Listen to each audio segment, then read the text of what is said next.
അള്ളാഹുവിന്റെ ഹബീബ് സല്ലല്ലാഹു അലൈഹി വസല്ലമ തങ്ങൾ ത്വായിഫിന്റെ മണലാരുണ്യത്തിൽ വളരെ നിഷ്ഠൂരമായി ആളുകളൊക്കെ കല്ലെറിഞ്ഞ് കാലിലേക്കും ശരീരത്തിലേക്കും കല്ലെറിഞ്ഞ് രക്തം വാർന്നൊലിച്ചപ്പോ അള്ളാഹുവിന്റെ ഹബീബ് സല്ലല്ലാഹു അലൈഹി വസല്ലം ബോധം കെട്ട് നിലത്ത് വീഴുകയുണ്ടായി. നമ്മൾക്കറിയാമത് അബൂ ത്വാലിബ് ലോകത്തോട് ഇവിടെ പറഞ്ഞു. അബ്ദുൽ മുത്തലിബ്, ഖദീജ ബീവി, നബി തങ്ങൾക്ക് താങ്ങും തണലുമായിരുന്ന പല ആളുകളും ലോകത്തോട് ഇവിടെ പറഞ്ഞപ്പോ മക്ക മുശ്രിക്കീങ്ങൾ വളരെ മോശമായി പെരുമാറാൻ തുടങ്ങിയപ്പോ ഒരു ആശ്വാസത്തിന് വേണ്ടിയാണ് ത്വായിഫിലേക്ക് ഇറങ്ങിയത്. ആ സമയത്താണ് വളരെ മുഷ്ഠൂരമായി കല്ലുകൾ എറിഞ്ഞ് മരങ്ങൾ എറിഞ്ഞ് കൂകി വിളിച്ച് അള്ളാഹുവിന്റെ ഹബീബിനെ നേരിട്ടത്. പക്ഷേ അള്ളാഹുവിന്റെ ഹബീബ് ബോധം കെട്ട് നിലത്ത് വീട് കണ്ണ് തുറന്നു നോക്കുമ്പോൾ ഒരു മലക്കുണ്ട് ഹബീബിനെ കാത്തിരിക്കുന്നുണ്ട്. ആ മലക്ക് അള്ളാഹുവിന്റെ ഹബീബിനോട് ചോദിച്ചില്ലയോ, യാ റസൂലല്ലാഹ്, ഈ നാട്ടുകാര് നിങ്ങളോട് ചെയ്തത് അള്ളാഹു കണ്ടിരിക്കുകയാണ്, അള്ളാഹു അറിഞ്ഞിരിക്കുകയാണ്.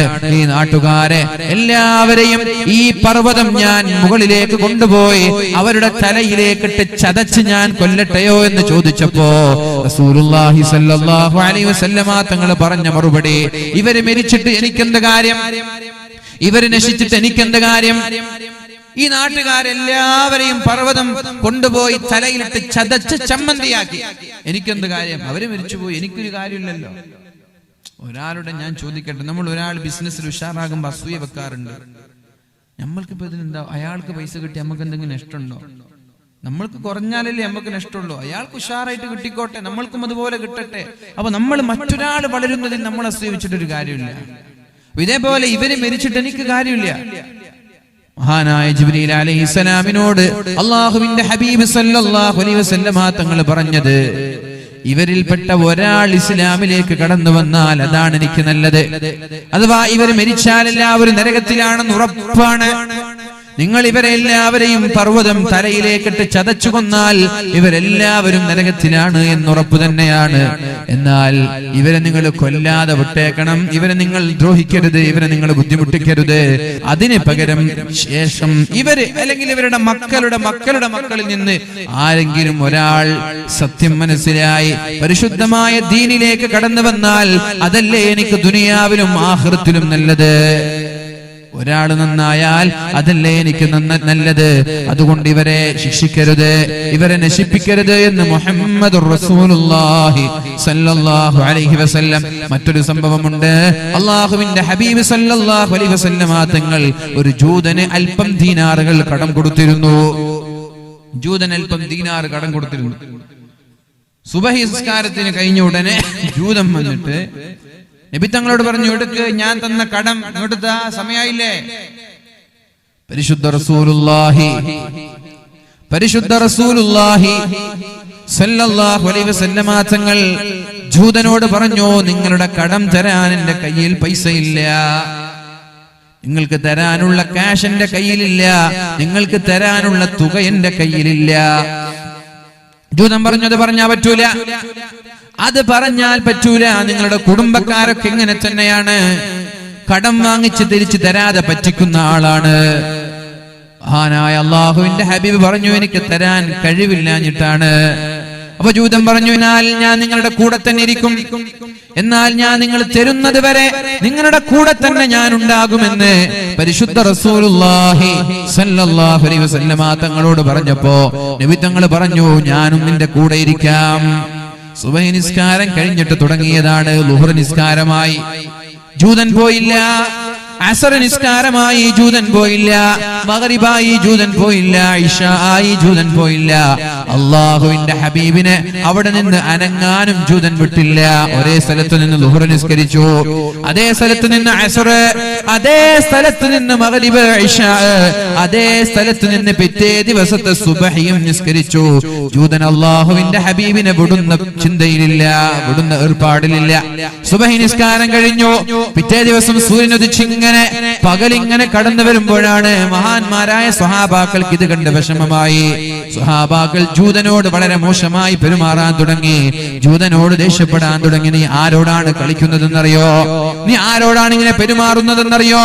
ഇത് അള്ളാഹുവിന്റെ ഹബീബാണ്, നിന്റെ കടം തന്നു എന്ന് പറഞ്ഞിങ്ങനെ ബുദ്ധിമുട്ടിക്കുകയോ ഇങ്ങനെ പേടിപ്പിക്കുകയോ.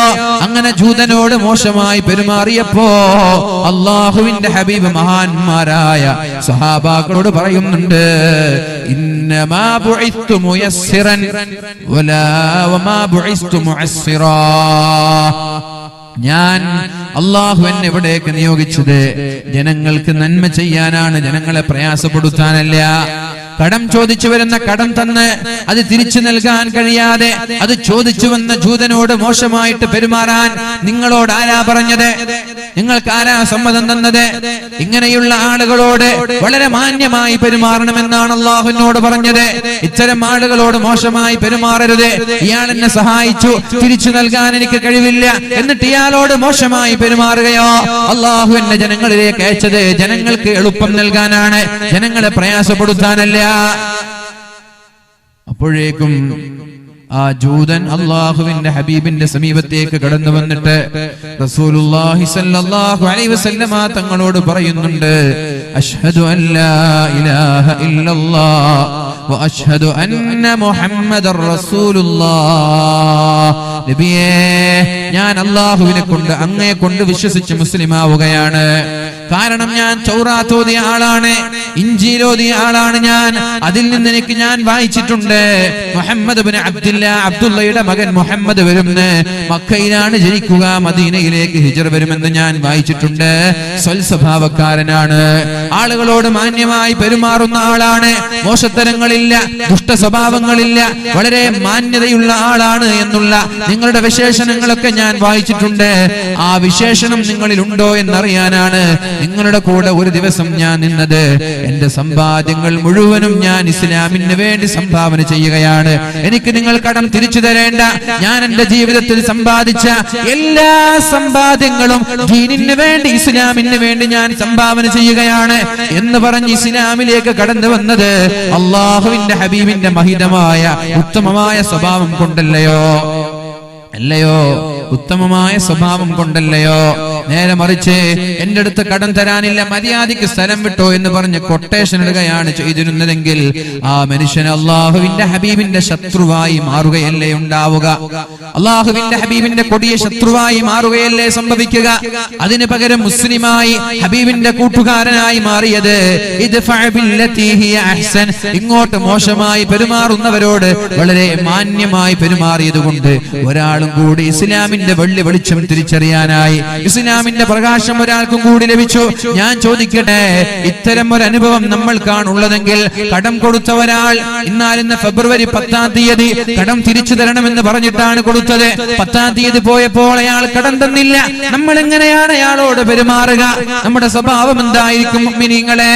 അത്തരം ആളുകളോട് വളരെ മാന്യമായി, ഇസ്ലാമിന്റെ സംസ്കാരം ഇതാണ്, ഇസ്ലാമിന്റെ സ്വഭാവം ഇതാണ്, പരിശുദ്ധ ദീൻ പഠിപ്പിച്ചത് ഇതാണ്. ഈ ഒരു രീതിയിൽ പെരുമാറിയാൽ ലോകത്ത് ഇന്ന് ഇസ്ലാമിനെതിരെ ഒച്ചവെക്കുന്ന ആളുകൾ, ഇസ്ലാം തീവ്രവാദമാണെന്ന് പറയുന്ന ആളുകൾ, ഇസ്ലാം ഭീകരവാദമാണെന്ന് പറയുന്ന ആളുകൾ, അത്തരം ആളുകൾക്ക് ഇസ്ലാമിനെ മനസ്സിലാക്കാൻ ഒരു അവസരം ഉണ്ടാവൂലേ? ഇന്ന് മുസ്ലിമീങ്ങളെ ടാർഗറ്റ് ചെയ്യുന്ന ആളുകൾ, മുസ്ലിമീങ്ങളെ ഇല്ലായ്മ ചെയ്യണമെന്ന് പറഞ്ഞു നടക്കുന്ന ആളുകൾ, പ്രഭാഷണം നടത്തുന്നവർ, എഴുതുന്നവർ, അതിനുവേണ്ടി ഒത്താശ ചെയ്യുന്നവർ, ഇവർക്കൊക്കെ നമ്മുടെ മാന്യമായ സ്വഭാവം നമ്മൾ കാണിച്ചു കൊടുത്തിരുന്നെങ്കിൽ അവർക്ക് ഇസ്ലാമിനെ കുറിച്ച് നല്ലത് മനസ്സിലാക്കാൻ അവസരമുണ്ടാകുമായിരുന്നില്ലയോ? നമ്മുടെ മോശപ്പെട്ട സ്വഭാവമല്ലേ അവർ നമ്മളെ കുറിച്ച് തെറ്റിദ്ധരിക്കാനുള്ള കാരണം. അതുകൊണ്ട് ഇനിയുള്ള നാളുകൾ എല്ലാവരുമായി വളരെ മാന്യമായി പെരുമാറാൻ ശ്രമിക്കണം. അവിടെ മതത്തിന്റെ വേലികെട്ടില്ലല്ലോ, മതങ്ങളുടെ വേലികെട്ടുകളില്ലല്ലോ. അള്ളാഹുവിന്റെ ഹബീബായ മുഹമ്മദുർ റസൂലുള്ളാഹ് സല്ലല്ലാഹു അലൈഹി വസല്ലമ തങ്ങൾ പറഞ്ഞത്, നീ ഒരു യഥാർത്ഥ മുസ്ലിം ആവണമെങ്കിൽ വഅഹ്സിൻ ഇലാ ജാരിക തകുൻ മുസ്ലിമാ, വഅഹ്സിൻ ഇലാ ജാരിക തകുൻ മുസ്ലിമാ. നീ ഒരു മുസ്ലിം ആവണമെങ്കിൽ നിന്റെ തലപ്പാവല്ല ഐഡന്റിറ്റി, നിന്റെ കന്തൂറയല്ല, നിന്റെ താടിയല്ല, നിന്റെ പേരല്ല, നീ ഒരു യഥാർത്ഥ മുസ്ലിമാണ് എന്ന് ഞങ്ങൾ മനസ്സിലാക്കണമെങ്കിൽ നിന്റെ അയൽവാസികൾ പറയണം നീ സ്വൽസ്വഭാവക്കാരനാണെന്ന്. നിന്റെ അയൽവാസികളിൽ ഹൈന്ദവനുണ്ടാകും, ക്രൈസ്തവനുണ്ടാകും, സിഖുകാരൻ രാഷ്ട്രീയക്കാരനുണ്ടാകും, വ്യത്യസ്തരായ പാർട്ടിക്കാരുണ്ടാകും, മതക്കാരുണ്ടാകും. നിന്റെ വീടിന്റെ അയൽപക്കങ്ങളിലുള്ളവർ നിന്നെ കുറിച്ച് നല്ല അഭിപ്രായം പറഞ്ഞാൽ മാത്രമേ നീ ഒരു യഥാർത്ഥ മുസ്ലിമാവുള്ളൂ എന്ന് മുഹമ്മദുർ റസൂലുള്ളാഹ് സ്വല്ലല്ലാഹു അലൈഹി വസല്ലം നമ്മളങ്ങനെ പറയിപ്പിക്കാറുണ്ടോ മുഅ്മിനെ? നമ്മളങ്ങനെ പറയിപ്പിക്കാറുണ്ടോ? നമ്മുടെ അയൽവാസിയായ ഹൈന്ദവൻ നമ്മളെ കുറിച്ച് നല്ലത് പറയുമോ? അല്ല ചീത്തയാണോ പറയുക? നമ്മുടെ അയൽവാസിയായ ക്രൈസ്തവൻ നമ്മെ കുറിച്ച് നല്ലതാണോ പറയുക? അല്ല ചീത്തയാണോ പറയുക? ചീത്തയാണ് പറയുന്നതെങ്കിൽ അത് നമ്മുടെ പ്രശ്നമാണ്, ഇസ്ലാമിന്റെ പ്രശ്നമല്ല, മുസ്ലിമീങ്ങളുടെ പ്രശ്നമല്ല, അത് ആ വ്യക്തിയുടെ പ്രശ്നമാണ്. നമ്മൾ കാരണം ഇസ്ലാമിന്റെ വെളിച്ചം കാണുന്നതിൽ നിന്ന് ഒരാളെ നമ്മൾ തടഞ്ഞു എന്നല്ലാതെ അതിന്റെ കുറ്റക്കാര് നമ്മളാണ്, അതിന്റെ തെറ്റുകാര് നമ്മളാണ്. അതുകൊണ്ട് അയൽവാസി ഏത് മതക്കാരായാലും, ഏത് വിഭാഗക്കാരായാലും, ഏത് പാർട്ടിക്കാരായാലും, ഏത് സംഘടനക്കാരായാലും അവർക്കൊക്കെ നമ്മളോട് നല്ല അഭിപ്രായം, നമ്മളെ കുറിച്ച് നല്ല അഭിപ്രായമാണെങ്കിൽ മാത്രമേ ഒരു യഥാർത്ഥ മുസ്ലിമാണ് എന്ന് എന്നെയും നിങ്ങളെയും കുറിച്ച് പറയാൻ പറ്റുള്ളൂ. നല്ല രീതിയിൽ പെരുമാറണം, അവരെ സഹായിക്കണം. സാമ്പത്തികമായി പ്രയാസം അനുഭവിക്കുന്നവരാണെങ്കിൽ സ്വന്തം സഹോദരങ്ങളെ പോലെ അവരെ സഹായിക്കണം. അവിടെ മതം നോക്കരുത്, അവിടെ വർഗം നോക്കരുത്, അവിടെ സംഘടന നോക്കരുത്, അവിടെ പാർട്ടി നോക്കരുത്, അവിടെ ഒന്നും നോക്കാനില്ല. അയൽവാസി നിന്റെ സ്വന്തമാണ്.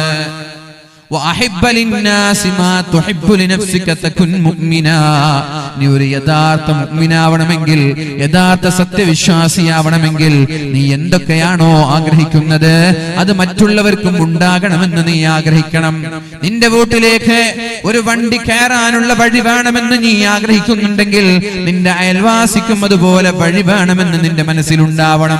അയൽവാസിയുടെ വീട്ടിലേക്ക് പോകാൻ നിന്റെ വഴി നൽകേണ്ടി വരുമെങ്കിൽ നിന്റെ വീട്ടിലേക്ക് വരാൻ വഴി വേണമെന്ന് നീ ആഗ്രഹിക്കുന്നത് പോലെ അയൽവാസിക്ക് നിന്റെ സ്ഥലം കൊടുത്തു നീ വഴി നൽകണം. എന്നാലേ നീ യഥാർത്ഥ സത്യവിശ്വാസിയാവുകയുള്ളൂ, ഒരു മുഅ്മിനാവുകയുള്ളൂ എന്ന് മുഹമ്മദുർ റസൂലുള്ളാഹ്.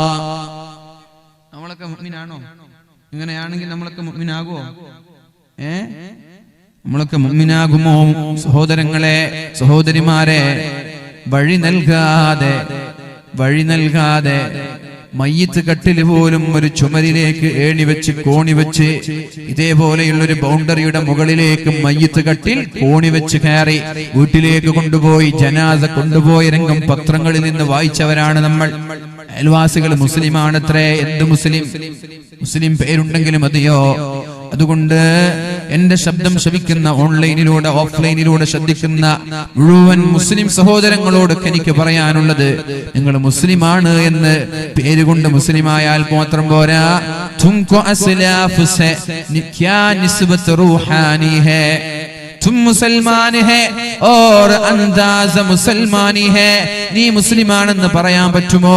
മുസ്ലിം നിന്റെ മുൻകാലത്തുള്ള മുസൽമാനുമായി എന്ത് ബന്ധമാണ് നിനക്കുള്ളത്? ക്യാ നിസ്ബത്ത് റൂഹാനി ഹേ, നിനക്ക് നിന്റെ പ്രപിതാക്കളുമായി എന്ത് ബന്ധമാണുള്ളത്? തുജേ ആബാസെ അപ്നെ കോയി നിസ്ബത്ത് ഹോ നഹീ സക്തി, നിനക്ക് നിന്റെ പ്രപിതാക്കളുമായി എന്ത് ബന്ധമാണുള്ളത്? സഹോദരങ്ങളെ, ഇങ്ങനെ ഒരു സ്വഭാവം നമ്മളിൽ ഉണ്ടാവരുതേ. നിന്റെ വീടിന്റെ മുറ്റത്തേക്ക് വണ്ടി വരുന്നത് പോലെ നിന്റെ അയൽവാസിയുടെ മുറ്റത്തേക്കും വണ്ടി പോകാനുള്ള സംവിധാനം, സാഹചര്യം ഉണ്ടാക്കി കൊടുക്കേണ്ടത് നീയാണ്. അപ്പങ്ങാനും വില ചോദിച്ചാല് 10 രൂപയുള്ള സ്ഥലത്തിന് 10 ലക്ഷം വില പറയും. ഒരു വണ്ടിക്ക് പോകാനുള്ള ഒരു സ്ഥലം വേണം, ഒന്ന് തരുമോ? തരാം. ആകെയുള്ളത് 50,000 സെന്റിന് 2 ലക്ഷം തന്നാ തരാം. ഇതാണോ ഇസ്ലാം? ഇതാണോ മുസ്ലിം? അവർക്ക് കൊടുത്താൽ നിനക്ക് എന്താണ് ഇവിടെ നഷ്ടപ്പെടാനുള്ളത്? എന്താണ് മുഅ്മിനീങ്ങളെ നഷ്ടപ്പെടാനുള്ളത്? നിന്റെ ഇസ്സത്ത് കൂടുകയാണ്, നിനക്ക് അല്ലാഹു അഭിവൃദ്ധി നൽകുകയാണ്, നിന്റെ ദറജ അല്ലാഹു വർദ്ധിപ്പിക്കുകയാണ്. അവിടെയും നിങ്ങൾ മതം നോക്കല്ല, അവിടെയും നിങ്ങൾ സംഘടന നോക്കല്ല, അവിടെ നിങ്ങൾ മുസ്ലിമാണോ അല്ലേ, കുടുംബക്കാരാണോ അല്ലേ എന്ന് നോക്കല്ല.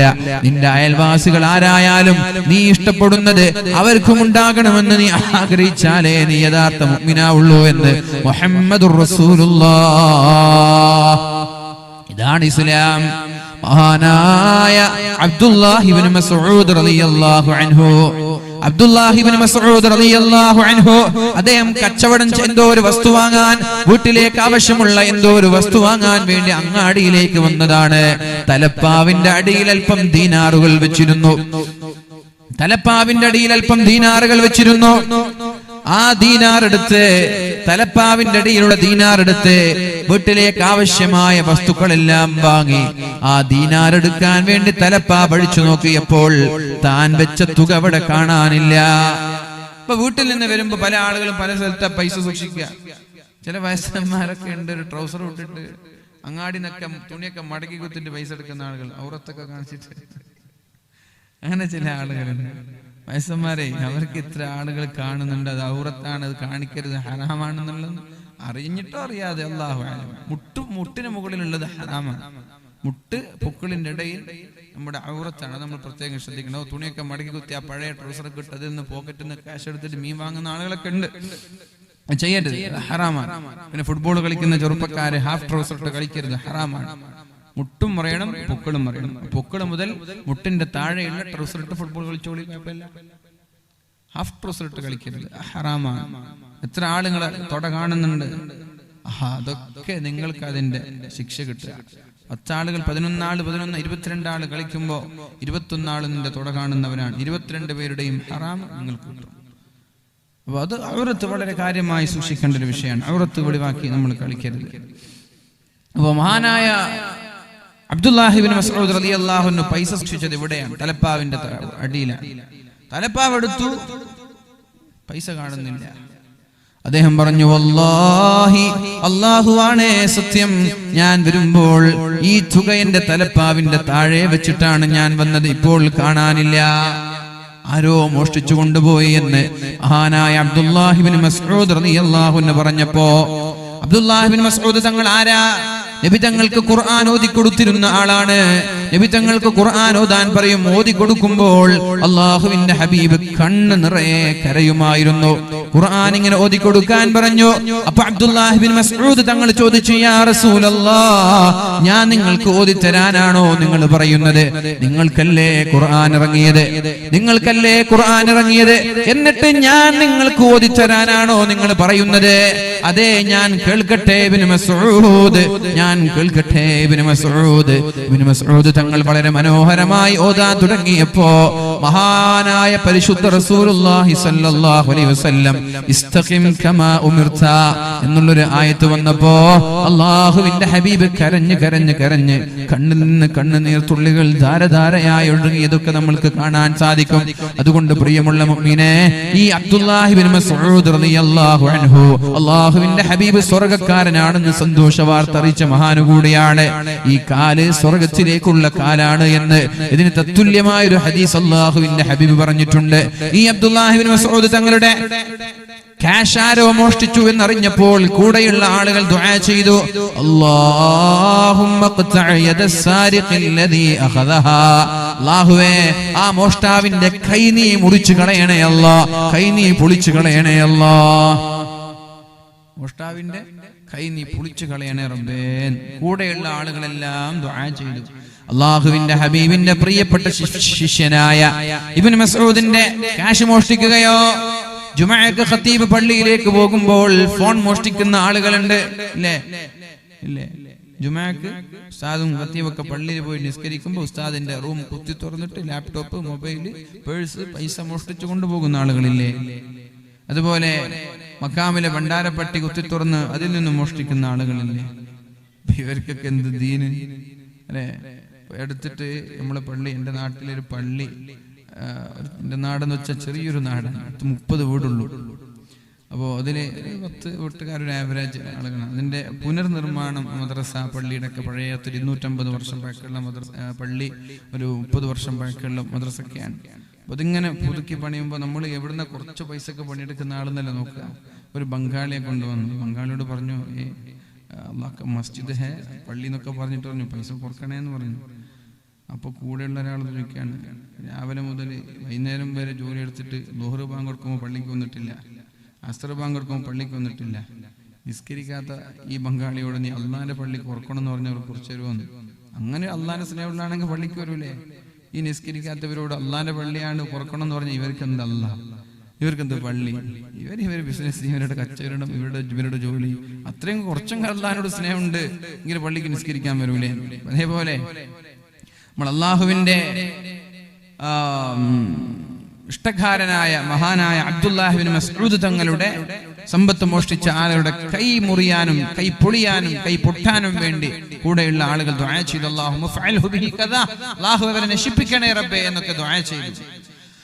അപ്പോൾ മഹാനായ അബ്ദുല്ലാഹി ഇബ്നു മസ്ഊദ് തങ്ങൾ ദുആ ചെയ്യാൻ തുടങ്ങി. അല്ലാഹുമ്മ ഇൻ കാന ഹമലഹു അലാ അഖ്ദിഹാ ഹാജ, അല്ലാഹുവേ എന്റെ തലപ്പാവിന്റെ അകത്ത് ഞാൻ സൂക്ഷിച്ച ഈ ക്യാഷ് മോഷ്ടിച്ച മോഷ്ടാവിന് ആവശ്യമുണ്ടെങ്കിൽ അല്ലാഹുവേ അതിൽ നീ ബറക്കത്ത് കൊടുക്കണേ അല്ലാ.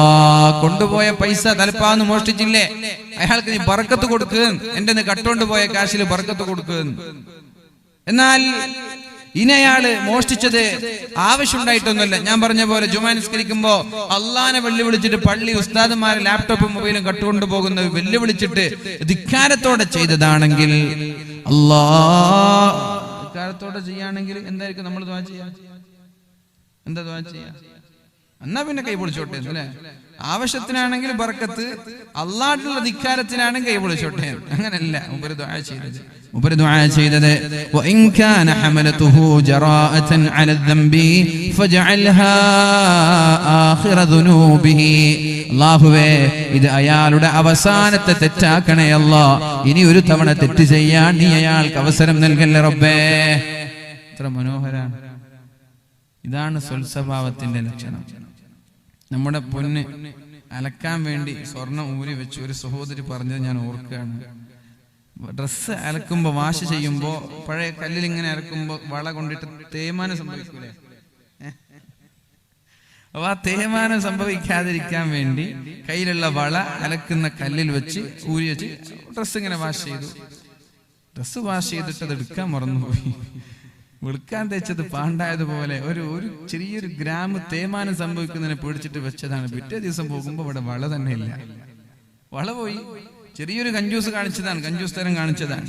കൊണ്ട് രണ്ട് പിശുക്കന്മാർ ഒരു വീട്ടിൽ കൂടി. എത്ര 2 പിശുക്കന്മാർ, ലോക പിശുക്കന്മാർ ഒരു വീട്ടിൽ കൂടി. ഇതുപോലെ വീട് രാത്രിയാണ്. 2 പിശുക്കന്മാർ സംസാരിക്കാൻ വേണ്ടി കൂടിയപ്പോ എന്തായി? മഹാപിശുക്കൻ ലൈറ്റ് ഓഫ് ചെയ്തു. നമ്മൾ രാത്രി സംസാരിക്കുമ്പോൾ ലൈറ്റിന്റെ ആവശ്യം എന്താ? ആ പൈസ നമ്മൾ കുറച്ച് ലാഭിച്ചുകൂടെ? പൈസന്റെ ആവശ്യം, ലൈറ്റിന്റെ ആവശ്യമില്ലല്ലോ. അങ്ങനെ ഇരുട്ടത്ത് കുറെ സംസാരിച്ചപ്പോ എന്തോ ഒരു ആവശ്യത്തിന് ലൈറ്റ് ഇടാൻ വേണ്ടി തീരുമാനിച്ചോ മറ്റേ പിശുക്കൻ ലൈറ്റ് ഇടല്ല. അതെന്തേന്ന് ചോദിച്ചു. അല്ല, നമ്മൾ ഇരുട്ടത്ത് സംസാരിക്കുമ്പോ കുപ്പായത്തിനും തുണിയുടെ ആവശ്യമില്ലല്ലോ, ഞാനതങ്ങോട്ട് മാറ്റി വെച്ചു, തേയ്മാനം സംഭവിച്ചു പോകണ്ടെന്ന് വിചാരിച്ചിട്ട്. അപ്പൊ അതേപോലെ ഇങ്ങനെയൊക്കെ പിശുക്കന്മാരുണ്ടാകും. ഇവിടെ ചെറിയൊരു ഗ്രാം തേയ്മാനം സംഭവിക്കുന്നതിനെ പേടിച്ച് വെച്ചതാണ്. അത് അള്ളാഹ് കൊണ്ടുപോയി, ആരോ കൊണ്ടുപോയി. അങ്ങനെ കൊണ്ടുപോയ വിഷമം പറഞ്ഞപ്പോ ഞാൻ പറഞ്ഞ സഹോദരിയോട്, എന്തായാലും പോയില്ലേ, അത് സ്വതക്കയായിട്ട് കൂട്ടിയേക്ക്. അപ്പൊ സഹോദരി പറയാണ്, അത് കിട്ടുകയാണെങ്കിൽ കിട്ടട്ടെ, കിട്ടില്ലെങ്കിൽ സ്വതക്കായിക്കോട്ടെ. അപ്പൊ ഇങ്ങനെയൊക്കെയാ, നമ്മളിങ്ങനെയൊക്കെയാണ്. കിട്ടുകയാണെങ്കിൽ എനിക്ക് കിട്ടിക്കോട്ടെ, കിട്ടുന്നില്ല എന്നുണ്ടെങ്കിൽ അതൊക്കെ ആയിക്കോട്ടെ. അപ്പൊ അങ്ങനെയല്ല മഹാനായ അബ്ദുല്ലാഹി ഇബ്നു മസ്ഊദ് റളിയല്ലാഹു അൻഹു ദുആ ചെയ്തത്. വഇൻ കാന ഹമലതുഹു ജറാഅതൻ അല الذنب ഫജഅൽഹാ ആഖിറ ദംബിഹി. അല്ലാഹുവേ യാ ആഖിറ ദുനൂബിഹി, അല്ലാഹുവേ ഇയാളെ നിന്നോടുള്ള ധിക്കാരത്തോടെ നിന്നെ വെല്ലുവിളിച്ച് സ്ഥിരം ചെയ്യുന്ന സ്ഥിരം പല്ലവിയാണെങ്കിൽ ഇനി ഒരു തവണ ആവർത്തിക്കാൻ അവസരം നൽകരുത്. ഇത് അയാളുടെ അവസാനത്തെ തെറ്റാക്കി അതിൽ നിന്ന് തൗബ ചെയ്ത് നന്നാവാൻ നീ അയാൾക്ക് അവസരം നൽകണേ അല്ലാ. ആവശ്യത്തിന് വേണ്ടി എടുത്തതാണെങ്കിൽ അതിൽ നീ ബറക്കത്ത് ചെയ്യണേ അല്ലാ. ഇതായിരിക്കണം ഒരു മുഅ്മിനിന്റെ യഥാർത്ഥ മുഅ്മിനിന്റെ ലക്ഷണം. ഇതാണ്. 1, 2, 3 സംഭവം കൂടി പറഞ്ഞ് ഞാൻ എന്റെ വാക്കുകൾ ഉപസംഹരിക്കുകയാണ്. പരിശുദ്ധ റസൂലുള്ളാഹി സല്ലല്ലാഹു അലൈഹി വസല്ലം തങ്ങളെ വധിക്കാൻ വേണ്ടി യമാമയിലെ തുമാമ എന്ന് പറയുന്ന രാജാവ് അള്ളാഹുവിന്റെ ഹബീബിനെ വധിക്കാൻ വേണ്ടി ഒരു വാളും കയ്യിൽ പിടിച്ച് മദീനയിൽ റോന്തു ചുറ്റുകയാണ്. ഒരുപാട് സ്വഹാബാക്കളെ വധിച്ച ആളാണ്. സ്വഹാബാക്കളെ വധിച്ചിട്ടുണ്ട്. ഇസ്ലാമിനോട് കൊടിയ ശത്രുതയുള്ള ആളാണ്. എങ്ങനെയെങ്കിലും അള്ളാഹുവിന്റെ ഹബീബിനെ വധിക്കണമെന്ന് തക്കം പാർത്തിരിക്കുന്ന ആളാണ്. അങ്ങനെയുള്ള ആളെ മദീനയുടെ പോലീസുകാർ, ഹബീബിന്റെ പട്ടാളക്കാർ അഥവാ മാന്യന്മാരായ സ്വഹാബാക്കൾ ഈ തുമാമ രാജാവിനെ പിടിക്കുകയുണ്ടായി. കൈയും കാലും ബന്ദിയാക്കി മദീനയിലേക്ക് കൊണ്ടുവന്നു. എന്നിട്ട് അള്ളാഹുവിന്റെ ഹബീബിന്റെ പള്ളിയിൽ കെട്ടിയിട്ടു, കൈയും കാലും കെട്ടിയിട്ടു. റസൂലുള്ളാഹി സ്വല്ലല്ലാഹു അലൈഹി വസല്ലം ആ വഴിയിലൂടെ നടന്നു വരുമ്പോൾ തുമാമയെ കാണാനിടയായി. യമാമ എന്ന് പറയുന്ന രാജ്യത്തിന്റെ രാജാവാണ് അയാൾ. കൈഫ ബിക യാ തുമാമ, തുമാമ എങ്ങനെയുണ്ട്, സുഖമാണോ? സുമാമ പറഞ്ഞു, മുഹമ്മദേ സല്ലല്ലാഹു അലൈഹി വസല്ലം, താങ്കൾ എന്നെ വധിക്കുകയാണെങ്കിൽ താങ്കൾ ചെയ്യുന്നത് നീതിയാണ്. മൂപ്പർക്ക് എന്നെ അറിയാം, ഞാൻ ഒരുപാട് തെറ്റ് ചെയ്തിട്ടുണ്ട്, ഒരുപാട് ആളെ കൊന്നിട്ടുണ്ട്. മൂപ്പർക്ക് എന്നെ അറിയാം. നിങ്ങൾ എന്നെ വധിക്കുകയാണെങ്കിൽ അത് നീതിയാണ്. നിങ്ങൾ ഒരിക്കലും തെറ്റുകാരാവൂല. കാരണം അത്രയും മുസ്ലിമീങ്ങളെ ഞാൻ കൊന്നിട്ടുണ്ട്. ഇനി നിങ്ങൾ എനിക്ക് മാപ്പ് നൽകുകയാണെങ്കിൽ നിങ്ങൾ മാന്യനായ വ്യക്തിയാണ് മുഹമ്മദേ എന്ന് പരിശുദ്ധ റസൂലുള്ളാഹി സ്വല്ലല്ലാഹു അലൈഹി വസല്ലമ തങ്ങളോട് പറഞ്ഞപ്പോ അല്ലാഹുവിന്റെ ഹബീബ് സ്വല്ലല്ലാഹു അലൈഹി വസല്ലം ഒന്നും പറയാതെ സ്വഹാബാക്കളോട് പറഞ്ഞു, തുമാമക്ക് നല്ല ഭക്ഷണം, നല്ല പാല്, നല്ല ഈത്തപ്പഴം നൽകാൻ. ഒരു ദിവസം അവിടെ കെട്ടിയിട്ടു. രണ്ടാമത്തെ ദിവസം വരുമ്പോൾ അവിടെ തന്നെയുണ്ട് തുമാമ. വീണ്ടും അല്ലാഹുവിന്റെ ഹബീബ് ചോദിച്ചു, കൈഫ ബിക യാ തുമാമ, തുമാമ സുഖം തന്നെയാണോ, എന്തുണ്ട് വിശേഷങ്ങൾ? സുമാമ പറഞ്ഞു, നബിയേ, നിങ്ങൾ എന്നെ വധിക്കുകയാണെങ്കിൽ നിങ്ങൾ ചെയ്യുന്നത് നീതിയാണ്, തെറ്റ് എന്ന് എനിക്ക് പറയാൻ പറ്റൂല. ഇനി നിങ്ങൾ എനിക്ക് മാപ്പ് നൽകിയാൽ നിങ്ങൾ മാന്യനായ വ്യക്തിയാണ് നബിയേ. അല്ലാഹുവിന്റെ ഹബീബ് അന്നും ഇന്നലെ പറഞ്ഞതുപോലെ പറഞ്ഞു. മൂന്നാമത്തെ ദിവസവും സുമാമയെ കണ്ടു. കൈഫ ബിക യാ തുമാമ, സുമാമ ഇന്നലത്തെ അതേ മറുപടി പറഞ്ഞു. അപ്പൊ സ്വഹാബാക്കളോട് അല്ലാഹുവിന്റെ ഹബീബ് പറഞ്ഞു, സുമാമയെ വിട്ട് കളഞ്ഞേക്ക്. സുമാമയുടെ ബന്ദിയാക്കിയ കൈയിന്റെയും കാലിന്റെയും ചങ്ങലകൾ മാറ്റി അയാളെ വെറുതെ വിട്ടേക്ക് എന്ന് അല്ലാഹുവിന്റെ ഹബീബ് പറഞ്ഞപ്പോ സുമാമ സന്തോഷത്തോടെ മദീന പള്ളിയിൽ നിന്ന് ഓടിപ്പോവുകയാണ്. നബി തങ്ങളെ വധിക്കാൻ വന്ന ആളുകൾക്ക് നബി കൊടുക്കുന്ന പെരുമാറ്റമാണ്. നമ്മൾ നബി തങ്ങളെ ആക്ഷേപിച്ചു എന്ന് പറഞ്ഞിട്ട് ഗുണ്ടായിസം നടത്തുക, കൈവെട്ടാനും തലവെട്ടാനും പോവാം. നബി തങ്ങളെ ആക്ഷേപിച്ചു, ദീനിനെ ആക്ഷേപിച്ചു എന്ന് പറഞ്ഞിട്ടാണ് 4-5 ആളുകൾ കൂടി ഇടിക്കുക, കുത്തുക, വെട്ടുക, ഫോട്ടോ എടുക്കുക, വീഡിയോ എടുക്കുക. ഇത് ഏത് മതമാണ്? ഇത് ഏത് മതമാണ്? ഏത് മതം ഇത് പഠിപ്പിച്ചത്? ഇസ്ലാം ഇങ്ങനെ പഠിപ്പിച്ചിട്ടുണ്ടോ? ഇതുവരെ നമ്മൾ ചർച്ച ചെയ്യുന്ന ഇസ്ലാമാണ്. ഇസ്ലാമിൽ ഇങ്ങനെ ഉണ്ടോ? കൈവെട്ടാനും കാലുവെട്ടാനും തലവെട്ടാനും ഒക്കെ ഇസ്ലാമിന് പറഞ്ഞിട്ടുണ്ടോ? നബി തങ്ങൾ അങ്ങനെ ചെയ്തിട്ടുണ്ടോ? നബി തങ്ങളെ വധിക്കാൻ വന്ന ആളാണ് ഇയാളോടാ നബി തങ്ങൾ പറയുന്നത്, പോയിക്കോ, നിന്നൊന്നും ചെയ്യുന്നില്ല, പോയിക്കോ. സുമാമ നേരെ പോയി തൊട്ടടുത്തുള്ള തോട്ടത്തിൽ കയറി അവിടെയുള്ള വെള്ളം ഉപയോഗിച്ച് മനോഹരമായി കുളിച്ച് വുളൂ ചെയ്തിട്ട് അല്ലാഹുവിന്റെ ഹബീബിന്റെ സന്നിധിയിലേക്ക് കടന്നു വന്നിട്ട് അശ്ഹദു അല്ലാ ഇലാഹ ഇല്ലല്ലാഹ് വഅശ്ഹദു അന്ന മുഹമ്മദർ റസൂലുള്ളാഹ് എന്ന് പറഞ്ഞ് പരിശുദ്ധമായ ഇസ്ലാമിലേക്ക് കടന്നു വന്നിട്ടുണ്ടെങ്കിൽ ഞാൻ ചോദിക്കട്ടെ, ഇത്തരം സ്വഭാവക്കാരായ ഒരുപാട് ആളുകൾ ഇന്ത്യ രാജ്യത്ത് ജീവിച്ചു കൊണ്ടിരിക്കുമ്പോ ഇത്തരം ആളുകൾക്ക് ഹബീബ് പഠിപ്പിച്ച സ്വഭാവം കാണിച്ചു കൊടുത്ത്, ഇസ്ലാമിന്റെ മഹിതമായ സംസ്കാരം കാണിച്ചു കൊടുത്ത്, അവർക്ക് നന്മയുടെ ഇസ്ലാമിന്റെ വെള്ളി വെളിച്ചം കാണിച്ചു കൊടുക്കേണ്ടത് നമ്മുടെ ബാധ്യതയല്ലേ മുഅ്മിനീങ്ങളെ?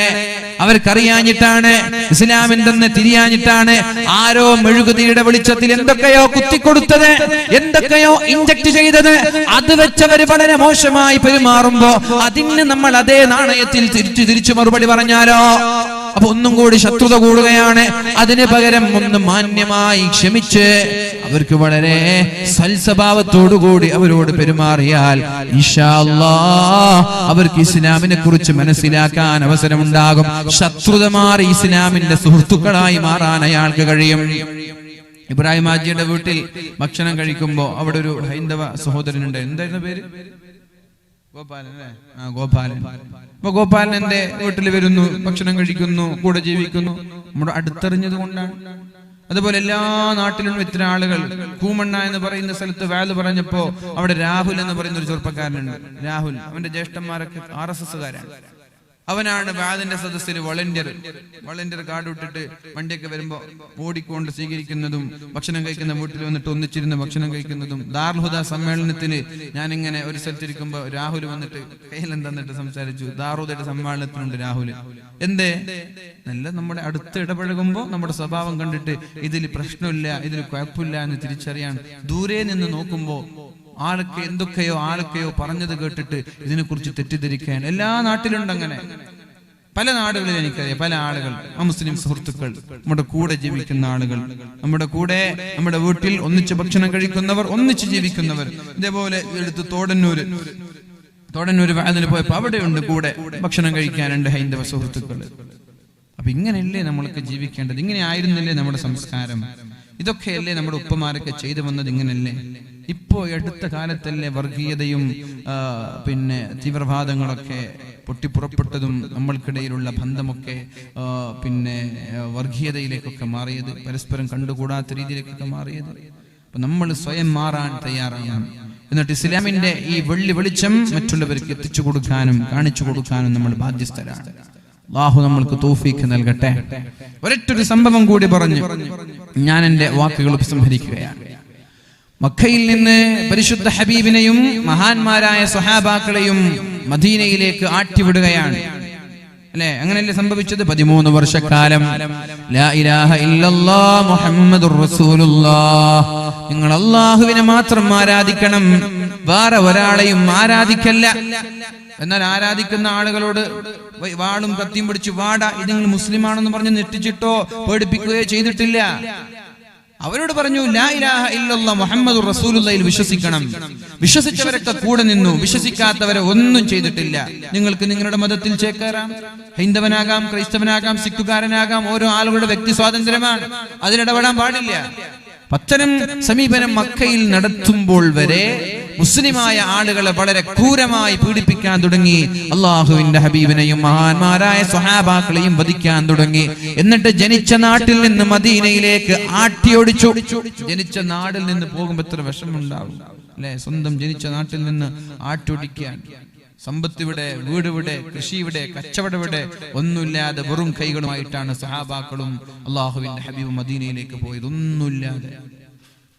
എന്നാൽ അവിടെ എത്തിയപ്പോൾ അവിടുന്നും സ്വസ്ഥത നൽകിയില്ല ഈ മക്കക്കാരായ മുശ്രിക്കീങ്ങൾ. അതൊക്കെ പോകട്ടെ, ഒരു 7 വർഷം കഴിഞ്ഞ് അള്ളാഹുവിന്റെ ഹബീബിന്റെ കൂടെ 10,000 സ്വഹാബാക്കളായി.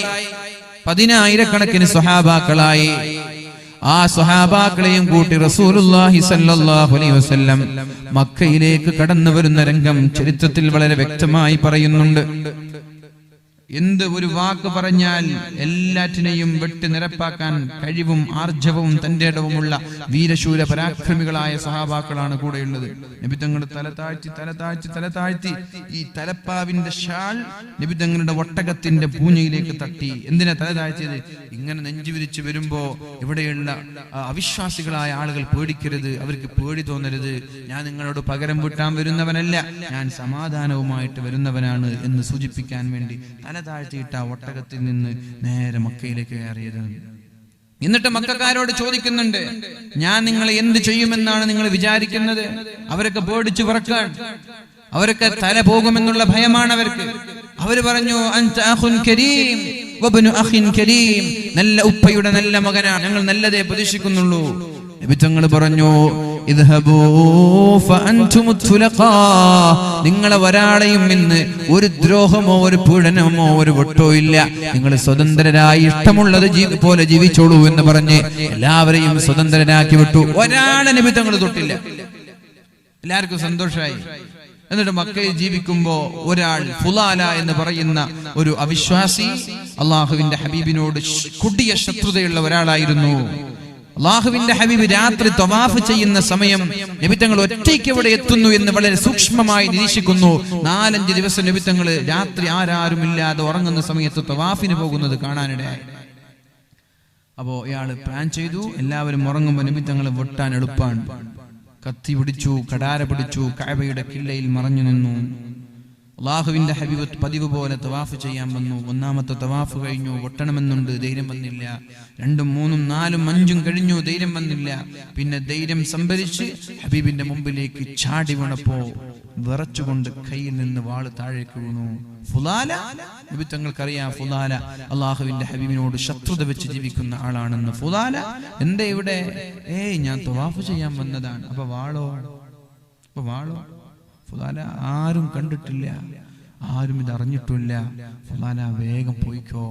എന്നിട്ട് അള്ളാഹുവിന്റെ ഹബീബ് ദുആ ചെയ്തു, അല്ലാഹുമ്മ ഹദി ഖൽബഹ, അല്ലാഹുവേ ഈ ഫുലാലയുടെ ഖൽബിന് വെളിച്ചം കൊടുക്കണേ. ഫുലാല ഓടുന്ന വഴിയിലാണ് ഒരു വ്യഭിചാരി പെണ്ണ് ഫുലാലയെ വിളിക്കുന്നത്. ഒരു വ്യഭിചാരി പെണ്ണ് സ്ഥിരം വ്യഭിചരിച്ചിരുന്ന ഒരു വീട്ടിലെ പെണ്ണ് വിളിച്ചു, ഫുലാല ഇന്ന് ആരും ഇവിടെ വന്നിട്ടില്ല, ഞാനില്ല, ഇനി മേലാൽ നിന്റെ വീട്ടിലേക്ക് ഞാനില്ല. നേരെ പോയി കുളിച്ചു വൃത്തിയായി നബി തങ്ങളുടെ സമീപത്തേക്ക് വന്നു. അഷ്ഹദു അല്ലാ ഇലാഹ ഇല്ലല്ലാഹ് വ അഷ്ഹദു അന്ന മുഹമ്മദർ റസൂലുള്ളാഹ്. നബി തങ്ങളെ വധിക്കാൻ ഉരുപ്പിടിച്ച വാളുമായി വന്ന വ്യക്തി നിമിഷങ്ങൾക്കകം ഹബീബിന്റെ സ്വന്തക്കാരനായി മാറി. എങ്ങനെ സ്വൽസ്വഭാവം കൊണ്ട്. ഈ ഒരു സ്വഭാവത്തിന്റെ ഉടമകളായി ഞാനും നിങ്ങളും മാറണം. ഞാൻ ആദ്യം ഓതി വെച്ച ആയത്തൊന്നും കൂടി പറഞ്ഞ് ഞാൻ എന്റെ വാക്കുകൾ ഉപസംഹരിക്കുകയാണ്. നമ്മുടെ ഭാഗത്ത് വീഴ്ച വന്നിട്ടില്ലേ? ഇല്ലേ? മറ്റുള്ള ആളുകൾക്ക് ഇസ്ലാമിനെ പരിചയപ്പെടുത്തുന്നതിൽ, ഇസ്ലാമിനെ മനസ്സിലാക്കി കൊടുക്കുന്നതിൽ നമ്മുടെ ഭാഗത്ത് വീഴ്ച വന്നിട്ടില്ലയോ? നമ്മുടെ സ്വഭാവം കാരണം എത്രയോ ആളുകൾക്ക് ഇസ്ലാമിലേക്ക് കടന്നു വരാനുള്ള അവസരം നമ്മൾ നഷ്ടപ്പെടുത്തിയിട്ടില്ലയോ? ഒന്ന് ആത്മവിചിന്തനം ഞാനും നിങ്ങളും നടത്തി ഇന്നത്തെ പ്രഭാഷണം ഉപസംഹരിക്കുകയാണ്. ഫബിമാ റഹ്മത്തിൻ മിനല്ലാഹി ലിൻത ലഹും. നമ്മൾ അല്ലാഹുവിന്റെ കാരുണ്യം കൊണ്ടാണ് നബിയെ നിങ്ങൾ ജനങ്ങളോട് മാന്യമായി പെരുമാറിയത്. ആ ഒരു മാന്യത കൊണ്ടാണ് ഒരാളിൽ നിന്ന് 1,00,000 ചില്ലാനം സ്വഹാബാക്കൾ 23 വർഷം കൊണ്ട് നിങ്ങൾക്ക് സമ്പാദിക്കാൻ കഴിഞ്ഞത്. നിങ്ങൾ ഒരു വൃത്തികെട്ട സ്വഭാവത്തിന്റെ ഉടമയായിരുന്നെങ്കിൽ ഒരാൾ പോലും നിങ്ങളുടെ കൂടെ നിൽക്കുമായിരുന്നില്ല. ആ ഒരു വ്യക്തമായ ഒരു നിർദ്ദേശം നമ്മുടെ മനസ്സിൽ വെച്ച്, നമ്മുടെ സ്വഭാവം മോശമായാൽ, നമ്മുടെ സംസ്കാരം മോശമായാൽ ഒരാളും നമ്മുടെ കൂടെ ഉണ്ടാവൂല. കണ്ടതും കേട്ടതുമെല്ലാം നമ്മുടെ ശത്രുക്കളായി മാറും എന്ന അള്ളാഹുവിന്റെ നിർദ്ദേശം മനസ്സിൽ വെച്ച് ഇനിയുള്ള നാളുകൾ മാന്യമായ സംസ്കാരത്തിന്റെ ഉടമകളായി മാറണം.